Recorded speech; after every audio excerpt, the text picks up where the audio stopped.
Baik, di segmen ketiga untuk modul P4 kita akan meneruskan materi berkaitan dengan continental heat flow. Jadi kita akan membahas melanjutkan materi sebelumnya berkaitan dengan model dari radioaktif, di mana kita kenal ada reduced heat flow atau QR. Model yang kedua berkaitan dengan penurunan secara eksponensial terhadap fungsi kedalaman dari fungsi terhadap suatu kedalaman dari suatu litosfer. Ya, sebelumnya mungkin di segmen 1 kita membahas berkaitan dengan konsep heat flow province, dan kemudian segmen kedua kita membahas dua model secara matematis, formulasi matematisnya. Dan dari model pertama itu berkaitan dengan heat flow province yang berkelakuan linear dari pengamatan aliran panas di permukaan, dan model kedua mungkin ini adalah elaborasi atau melanjutkan dari persamaan matematis yang sudah dibahas. Baik, jika kita mencoba merangkum apa yang sudah kita pelajari di segmen kedua kemarin, kita mempunyai dua model untuk heat generation atau pembentuk panas dari radioaktif di kerak. Nah, di sini berkaitan dengan model yang pertama, di mana aliran panas secara seragam itu terkonsentrasi di dalam suatu slab litosfer. Ini ada hubungan Q0 dan A0 yang relatif linear. Sedangkan model yang kedua ini berkaitan dengan sesuatu yang lebih kompleks untuk aliran panas yang berkurang secara eksponensial terhadap kedalaman di dalam slab. Nah, di sini ditunjukkan ada QR atau reduced heat flow. Nah, QR ini tentu saja berhubungan dengan pengurangan. Nah, kalau kita lihat di sini adalah pengurangan dari Q0 dikurangi A0D kalau ini dipindah ke kiri begitu. Nah, makanya kita bisa menyederhanakan bentuk ini, Q0 minus A0D di sini menjadi QR bentuk seperti ini. Dan di sini adalah posisi untuk Q pada kedalaman Z asterik dikurangi untuk heat generation pada kedalaman Z asterik dikali D atau tebal dari litosfer. Jadi di dalam model ini adalah ukuran migrasi ke atas dari isotop radioaktif. Jadi misalkan sini menuju ke atas penghasil panas. Ya, mungkin beberapa hal yang sebelumnya saya sebutkan di sini, Z asterik ini bisa jadi berada di bawah, bisa jadi juga berada di dalam litosfer. Kalau ini berkaitan dengan heat generation begitu ya, heat generation dari dalam kerak. Yang mungkin paling tepat adalah posisinya itu relatif mendekati dari ketebalan slab begitu saja. Jadi mungkin kalau sebelumnya saya sebutkan ini ada di bagian bawah, bisa jadi ini adalah posisi yang relatif berada di ketebalan di bagian bawah dari litosfer. Mungkin itu yang lebih tepat. Dan di sini nilai QR adalah estimasi aliran panas ke bagian dasar, karena diperkirakan ini tadi seperti yang saya sebutkan, Z asterik itu mendekati ketebalan kerak. Ya, jadi ya mungkin itu beberapa hal yang mungkin sudah dibahas sebelumnya. Mungkin kita coba baca lagi dari beberapa catatan. Mungkin itu kurang lebih yang lebih sesuai seperti itu.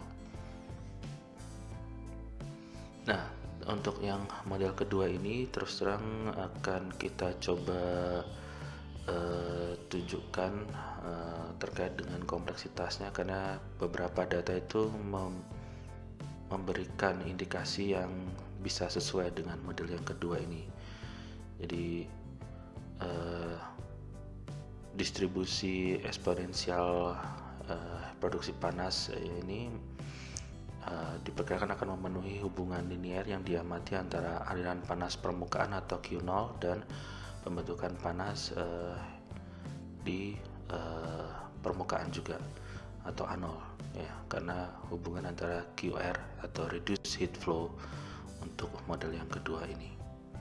Nah, maka yang akan kita plot untuk melihat analisis kurva kita itu adalah antara nilai QR dan juga tentu saja umur dari kerak untuk melihat variasi di beberapa tempat. Jadi kurang lebih model kedua ini alternatif yang bisa menunjukkan kompleksitas di beberapa wilayah, karena sebelumnya mungkin kita punya contoh yang bagus untuk model yang pertama ini di beberapa wilayah. Maka yang kedua ini juga kita akan coba tunjukkan untuk plot dari QR. Berarti di sini data yang kita dapatkan di permukaan itu adalah Q0 dan A0, dan dari situ kita bisa mengestimasi nilai QR.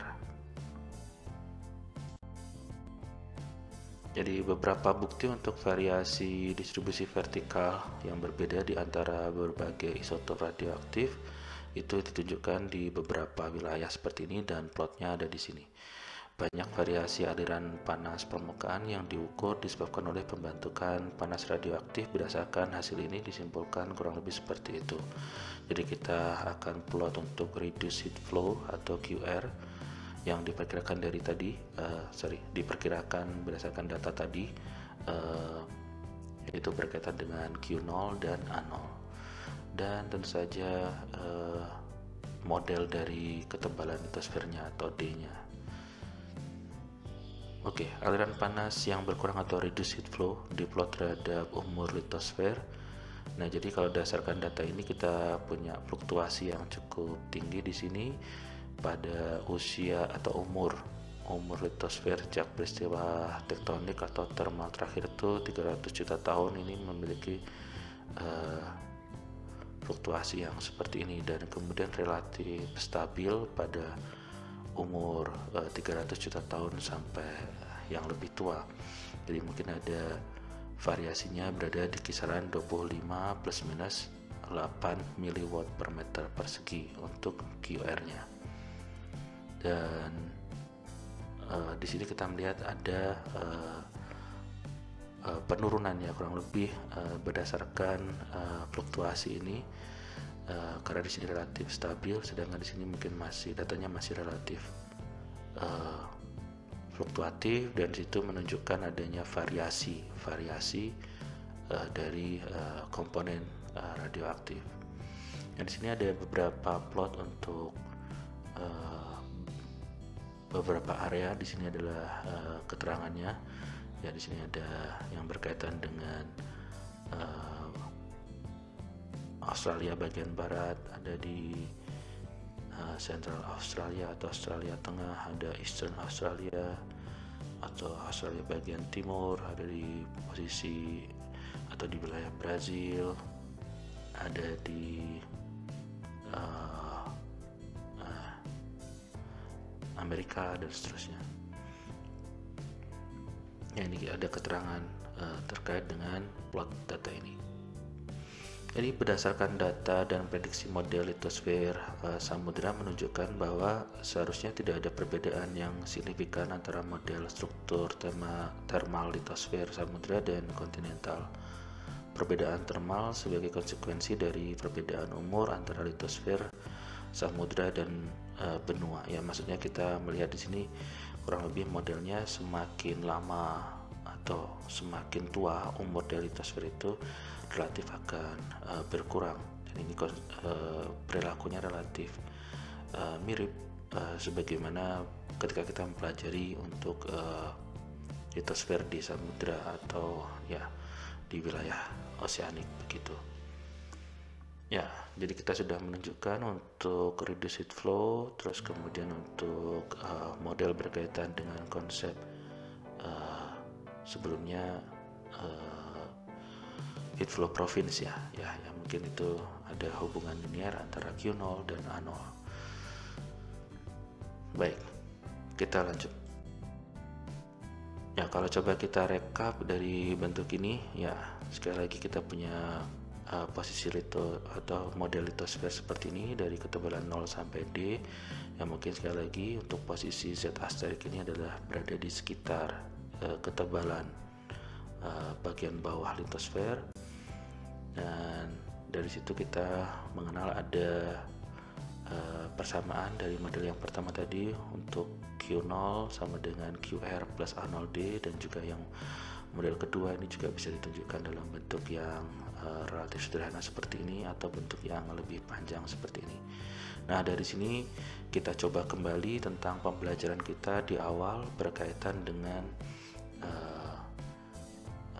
simple geotherm atau pemodelan sederhana dari temperatur di bawah permukaan bumi. Nah, kita kenal ada Q0 juga atau QD atau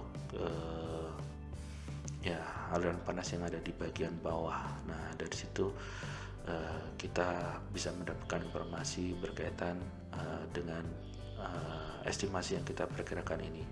Dan dari situ beberapa data lain, kita punya nilai ketebalan dari model yang kita punya ini, dan juga kita juga punya nilai A0 di litosfer kita. Jadi beberapa data itu yang kita prediksi akan semakin memperbanyak informasi atau data yang kita gunakan untuk pemodelan baik di kerak samudra, kerak di kawasan samudra ataupun kerak di kawasan benua. Jadi kalau kita sebelumnya punya persamaan ini, di sini ada komponen A juga, berarti ada heat generation, kemudian ada Q, kemudian ada D atau ketebalan. Nah, berarti ketika kita pelajari oceanic heat flow atau continental heat flow, kita juga bisa membuat model yang seperti ini. Nah, ini contohnya untuk satu lapis. Nah, kita juga bisa mengembangkan kalau misalkan ada dua lapis misalkan. Nah, mungkin selanjutnya kita coba lihat contoh tersebut. Ya, jadi pada segmen selanjutnya kita akan membahas bagaimana informasi yang sudah kita dapatkan dari slide sebelumnya tadi untuk menggabungkan dengan model yang sudah kita bahas di modul-modul awal, baik untuk menghitung atau mendapatkan simple geotherm pada kondisi batas atau kondisi ekstrim yang kita setup. Misalkan kita punya data untuk kondisi O1 dan O2 untuk kasus di kerak kawasan samudra dan juga kerak di kawasan benua atau kontinen. Kita punya kondisi C1 dan C2, dan juga di sini kita punya reduced heat flow dan kita punya basal heat flow yang bervariasi juga di bawah dari kerak.